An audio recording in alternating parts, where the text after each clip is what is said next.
Hey guys, welcome back to the Back It Up on my vlog of the last Tuesday of grade 7 Sampaguita.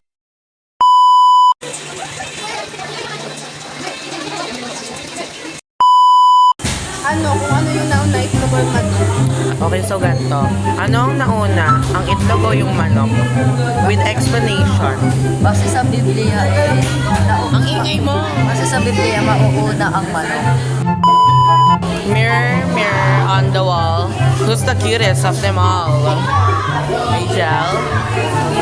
Oh, it's me. Ikaw na lang mag-film ha. Ay, ang cute ang ina.